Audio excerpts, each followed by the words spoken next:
தமிழக பாரதிய ஜனதா கட்சி திரு அண்ணாமலை ஐபிஎஸ் வந்த பிறகு சாதாரண மக்களிடம் ரீச் ஆயிருக்கு.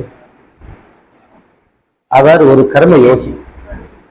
இந்த கட்சியை பட்டி தொட்டிகள்லாம் சென்று சேர்க்கணும், இந்த தமிழகத்தில் நல்ல ஆட்சி அமைந்துங்கிறதுக்காக ஐபிஎஸ் இருந்து பதவியெல்லாம் விட்டுட்டு இந்த தமிழகத்தை உயர்த்தி பிடிக்கிறதுக்காக வந்திருக்காங்க.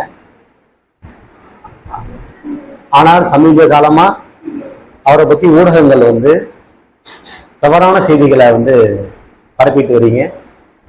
இது தவறான அணுகுமுறை. அண்ணாமலைஜி தனக்காக எதுவும் உழைக்கல, இந்த ஊடகத்தையும் சேர்த்தம் உழைக்கிறாரு.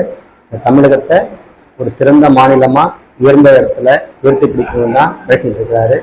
அதனால நம்ம ஊடகத்தினர் உட்பட அனைவரும் அண்ணாமலைக்கு கரம் கொடுத்து இந்த தமிழகத்தை உயர்த்தி பிடிப்போம் என்று இதன் வாயிலாக கேட்டுக்கொள்கிறேன். நன்றி, வணக்கம்.